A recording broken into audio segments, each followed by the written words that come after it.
without a prescription.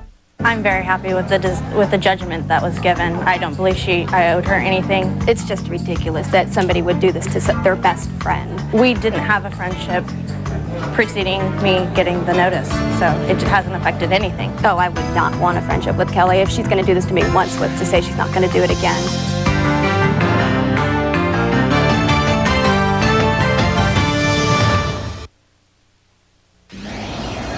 Live from the news station. This is 7 News at 5. Elian's father about to get what he says he's always wanted, his son. I'm very satisfied with the outcome of meeting with them. Elian's great-uncle traveling to D.C., desperate but determined to fight. And the little boy who is stuck in the middle of a bitter battle. Our network of reporters working this custody showdown. Good evening. By this time next week, Juan Miguel Gonzalez will likely have his son back. U.S. Attorney Janet Reno has confirmed that custody of Elian Gonzalez is going to be transferred from his Miami relatives to his father by sometime next week. Reno making her announcement within just the last couple of hours right in our nation's capital, and 7's Brian Andrews was there, and he begins our team coverage. Brian? Rick and Lori, it is going to happen. It is going to happen next week. But first, Janet Reno is sending a letter down to the Miami family tonight. It says she wants them to meet with a team of psychologists on Monday to talk about how this can be done in Elian's best interest. And then, most likely, towards the end of the week, Elian and his dad would be together.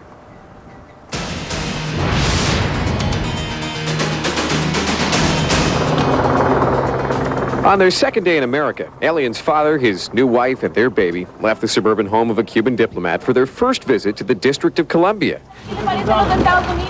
Just before 9 a.m., they arrived at the Justice Department for a meeting with Attorney General Janet Reno and INS Commissioner Doris Meisner. The meeting ended about an hour later with Juan Miguel giving pictures of his family to both the INS Commissioner and the Attorney General.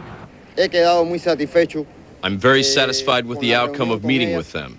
They gave me their support so that this can be resolved as soon as possible. Juan Miguel also thanked the fishermen who rescued his son and the American people, the majority of which he says support efforts to have his son returned to him. We had a very good meeting with the Attorney General and the Commissioner of Immigration and Naturalization Services. In the course of this meeting, Juan Miguel conveyed to Ms. Reno and Ms. Meisner the depth of his pain and his feelings and his love for his child, and he made the request for their assistance to have him returned to them instantly. Meantime, Elian's great-uncle Delphine Gonzalez and cousin Alfredo Martel traveled to Washington with the help of the Cuban-American National Foundation. They're seeking a meeting with Juan Miguel to plead with him to return to Miami with them to be reunited with his son and the family. Late in the day, Attorney General Janet Reno held a news conference. It is not our place to punish a father for his political beliefs or where he wants to raise his child. Indeed, if we were to start judging parents on the basis of their political beliefs, we would change the concept of family for the rest of time. Early next week, we will give the relatives instructions on when and where Elian is to be turned over to his father. And at that time, the INS will formally transfer parole and care to the father. You're looking at video shot within the last hour from Bethesda, Maryland, as Delphine Gonzalez and the cousin Alfredo went to the home where Juan Miguel is staying. We're told they were stopped at a police barricade there and not allowed to approach the house. They are still there, we're told, at this hour, trying to phone people inside the home to arrange a meeting. And moments ago, Delphine spoke with reporters there. I'm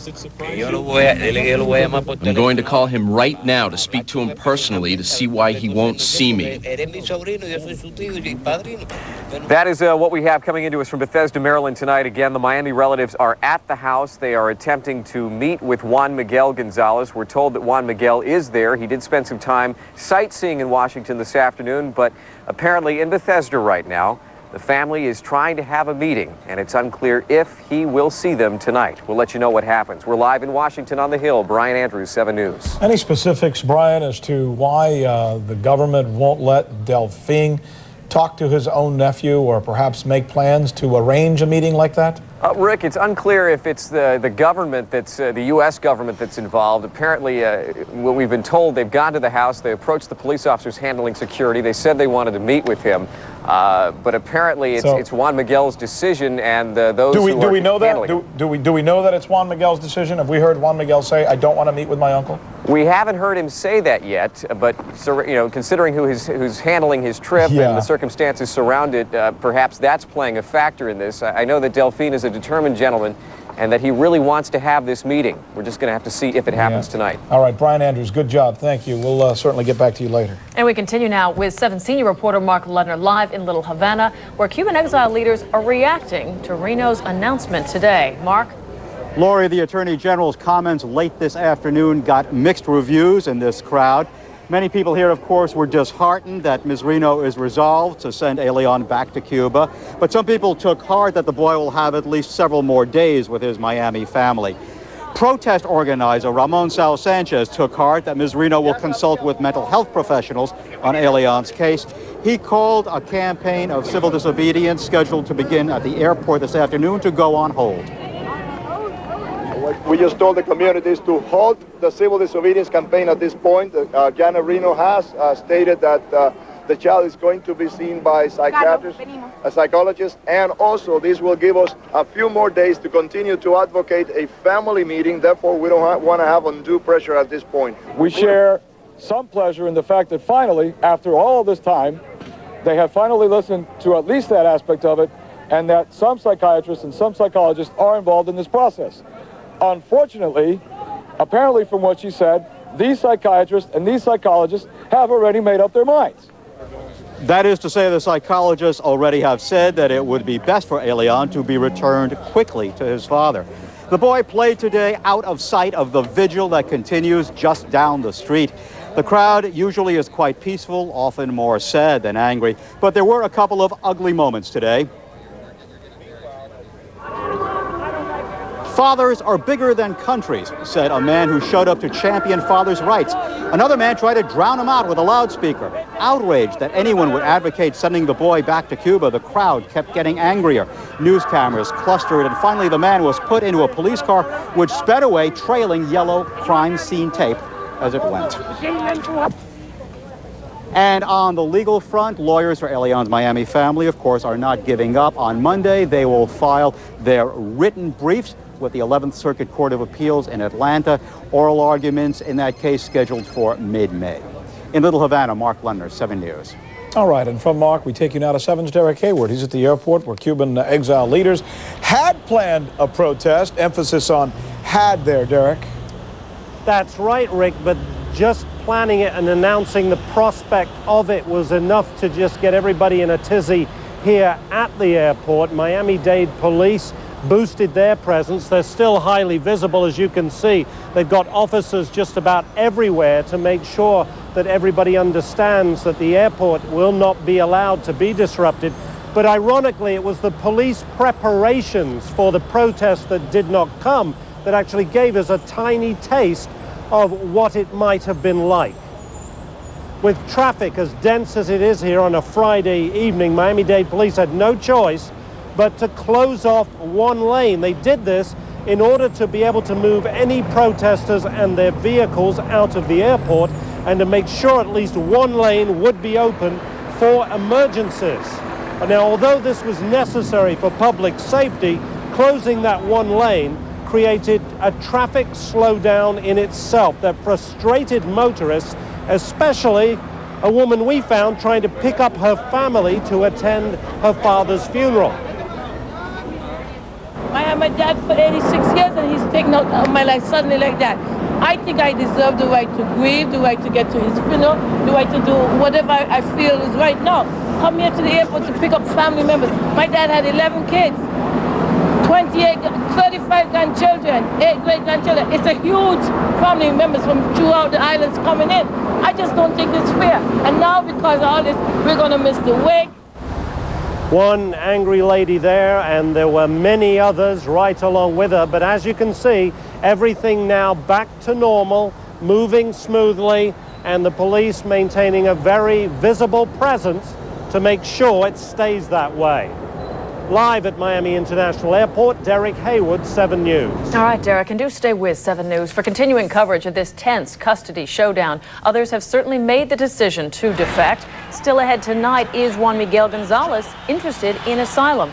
A look at the defection decision made by so many others coming up on 7 News at 5:30. Other stories that we're going to be following for you tonight from the 7 News Press. Flames raging out of control through a parking garage that's under construction.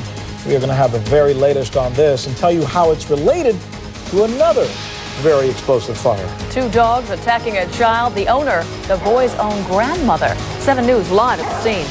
And then an agent accused of driving the wrong way and killing 2 South Florida police officers. We're going to have that story. There he is. I'm sorry, that video was incorrect. We're going to have the story of startling information coming from the FBI. We're going to have that at 6, by the way. Also, a group of smokers suing the tobacco industry, and they're getting payback. Well, apparently we have the wrong video. I'll tell you what, we're going to take a break, and we're going to be right back. We've got the Pantyhose Bandit on the run. And going for a drive in the country? Don't forget to buckle up. Police videos, tonight at 8, 7 Central on Fox. There's some highfalutin game shows out there, but only greed has the Terminator. A one-question showdown. Winner takes all. I had no idea there was something going on behind my walls. Turns out it was termites. Oh, I had a termite service. They offered to retreat after I paid for the repairs. So I'm switching to Sears. They won't just treat my home. They'll give me a $250,000 repair guarantee to protect my home.